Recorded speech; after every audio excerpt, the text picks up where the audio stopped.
Let's get after it right now. Without any more talking, let's get right into the capping.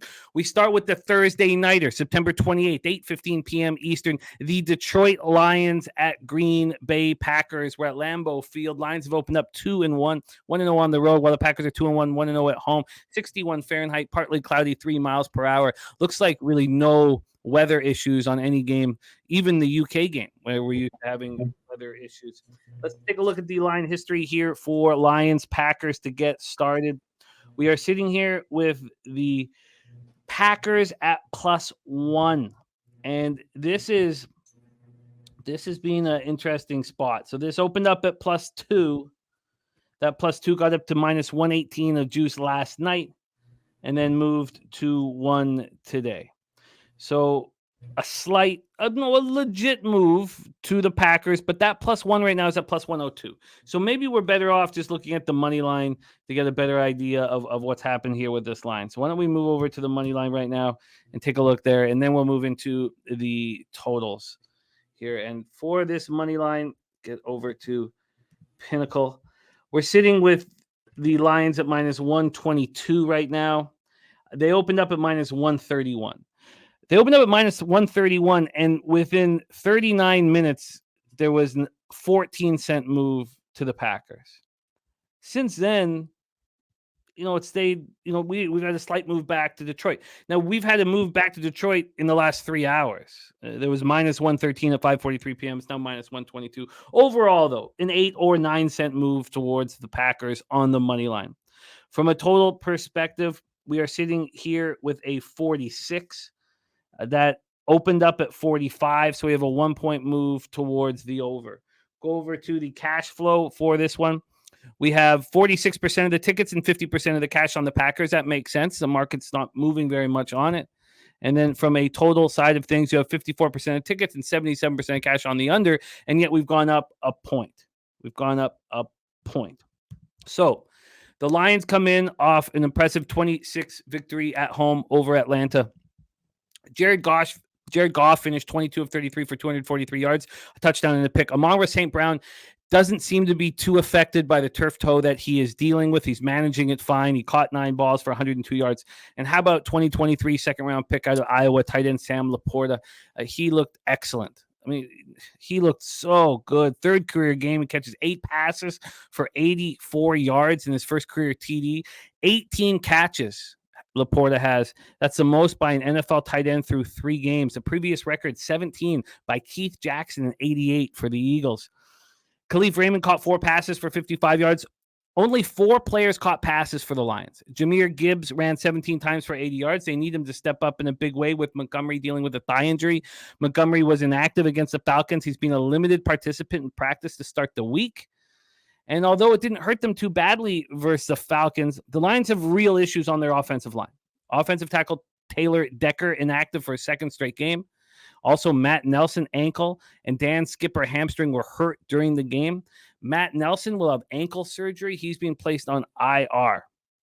So the initial week 4 injury report, which is not legit, you have 4 of the team's 5 starting offensive linemen on it. You have Jonah Jackson with a thigh injury, Frank Ragnow with a toe injury and rest. He's expected to be good to go.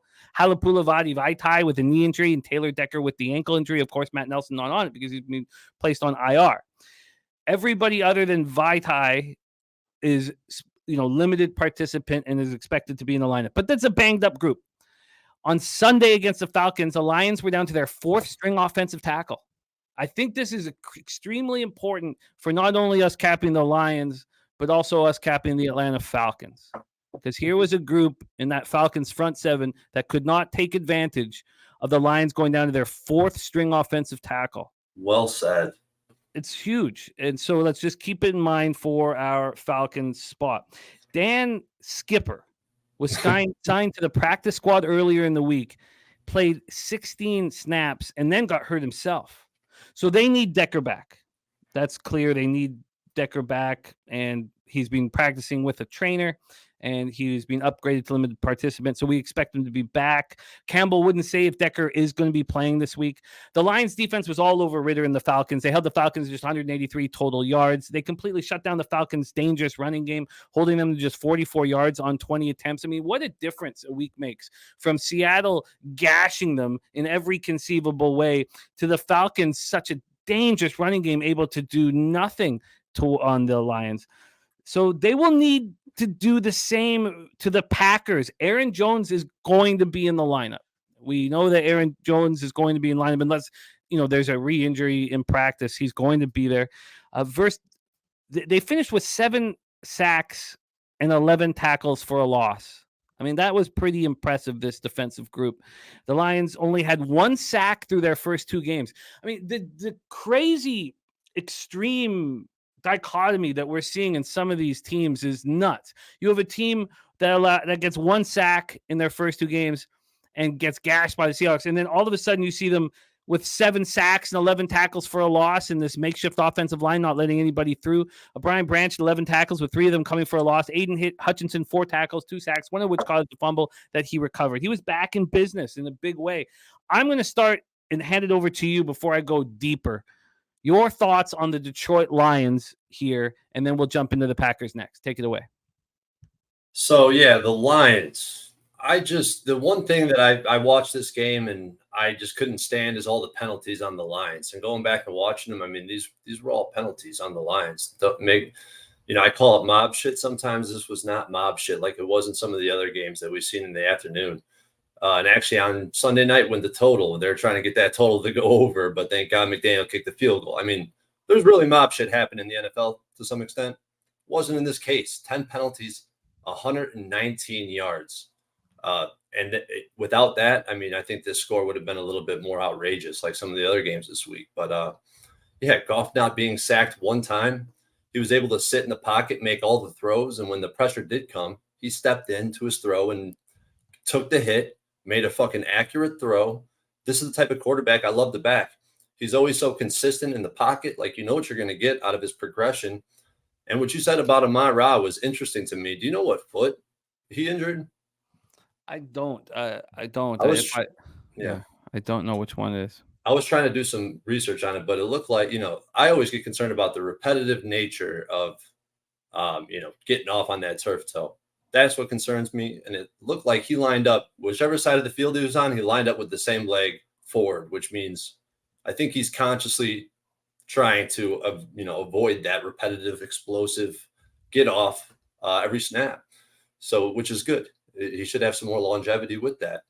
And on defense, I think they took the performance that they had versus Seattle personally. I mean, this looked like an inspired effort. These guys looked pissed off.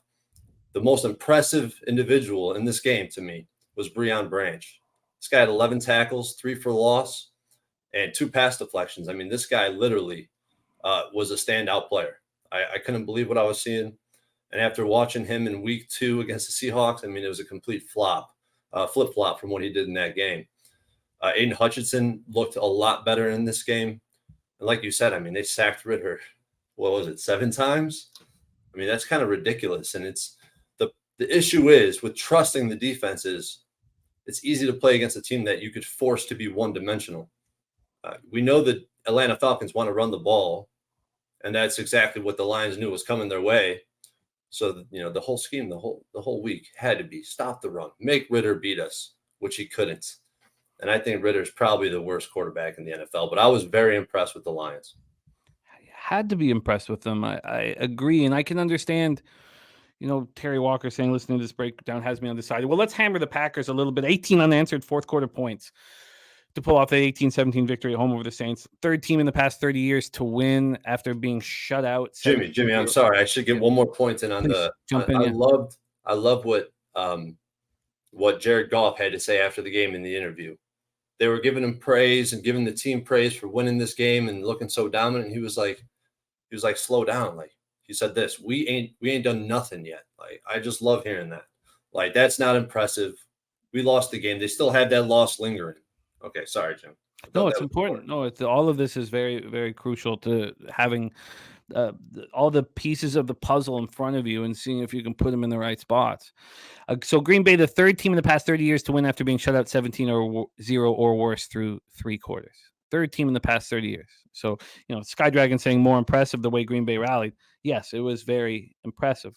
Jordan Love, 22 of 44 for 259 yards, 1 touchdown, 1 interception. He also ran 9 times for 39 yards and a touchdown. Romeo Doubs caught 5 passes. He looked good. Jaden Reed caught 3 passes for 63 yards.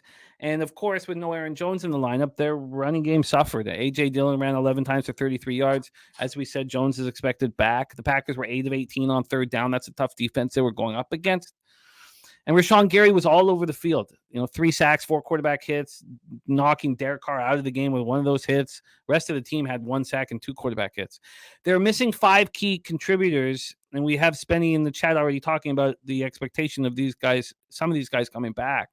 So let's talk about them here. So we have Jair Alexander with the back injury, Aaron Jones with a hamstring injury, Christian Watson with a hamstring injury, David Bakhtiari with a knee injury, and left guard Elgin Jenkins with a knee injury.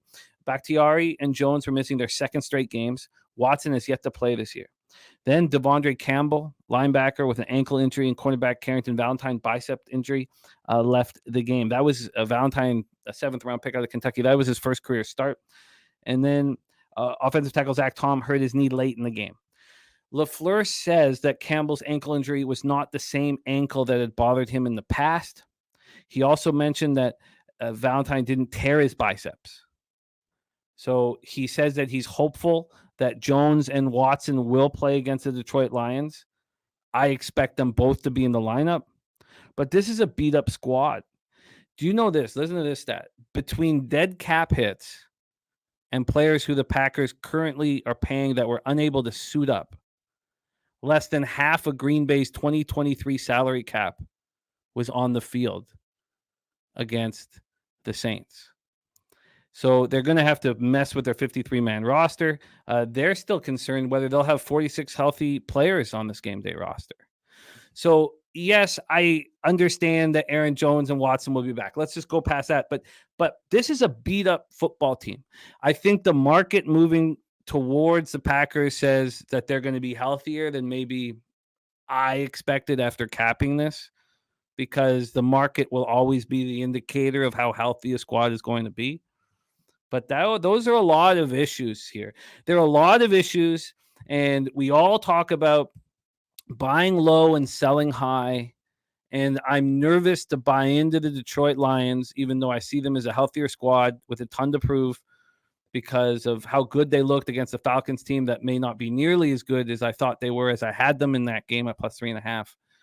And I still don't quite know what to make of the Packers, as we just talked about half their salary cap, not even more than half their salary cap, not even being on the field.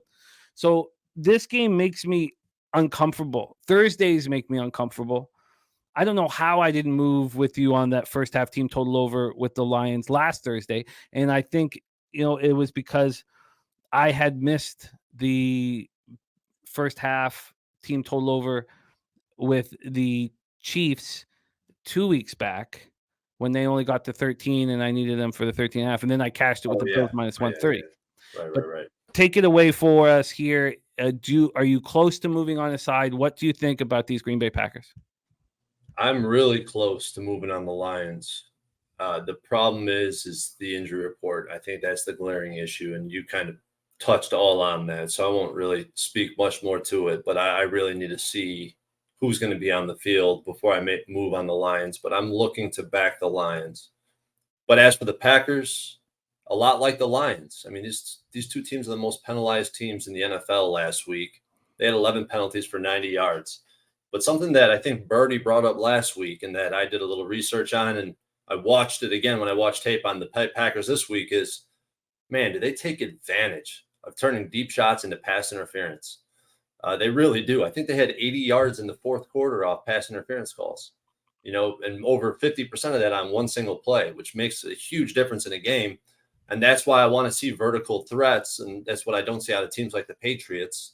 And that reduces their value offensively on just not taking the shot. I mean, even if you don't have players, you got to take those shots. But the Packers, just that, like I said, constant string of penalties. Jordan Love, 6 for 16, 50 yards in the first half. And had really struggled, really looked out of sorts in the first half. And to be fair, this guy made every throw that you could imagine in the fourth quarter. I just seen him making perfect throws consistently. These throws were professional throws that Jordan Love was making in the fourth quarter. And I think the vividness bias of seeing what he did and seeing how confident he was, and he was kind of like snobby about it at the end of the game. Like he was kind of like shrugging his shoulders, like he thought he was the man, which kind of made me start leaning towards the Packers. But I mean, this guy really did step up in the fourth quarter, make some great throws. You got to give it to the kid. But I still think that from a defensive standpoint with the Packers, we haven't seen much.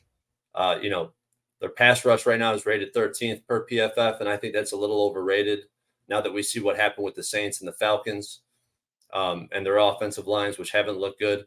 We got to know who's playing in this game. I do see that whoever is the 1.5 to 2.5 point dog, when it's all said and done, there's a lot of value on the teaser. Since 2018, this is probably one of the most profitable spots on a teaser at about 85%. And you need to be 75% on a minus 120 teaser to be profitable on any given leg. So I think that either way, you could go with a teaser in this game, whoever is getting the points, but I'm only looking for the Lions. Sky Dragon saying Green Bay 3-0 first half under. 3-0 to the first half under. That appeals to me. That appeals to me quite a bit. Going over all of the X's and O's and trying to put this all together, the idea that this won't be crazy fireworks off the hop appeals to me. And Jimmy, here we go again. Home dogs in the primetime game. 24-4 to the under, whatever I posted the other day. Mm-hmm. It's insane. Here we go again. Thank you guys for joining us. John Gilly, Birdie, LJ from H-Town. We got great cappers here in the chat. Slatsy, great to see all of you guys. At this point, I am really uncomfortable about betting aside on the Thursday nighter. I agree that I initially was on the Lions, but the Packers are feeling good about themselves. They don't have to travel, and we need to know who is coming back exactly because we know they are fortifying. The first half under appeals to me, but not enough to bet it after this show, not when this total is going from 45 to 46. I mean, will it continue to go higher? So with all of that being said, is there anything that you're leaning towards the Packers? You want them as part of a teaser? Sky Dragon is using them as part of a teaser. The 7.5 for the Packers is his, and he's moving them with Baltimore. Sorry, no, it's all good, buddy. Hey, I'm going to be probably on the Lions when it's all said and done, and I will be on some under in some way, shape, or form. I just want to see who's playing. All right. There you go. That is our Thursday nighter.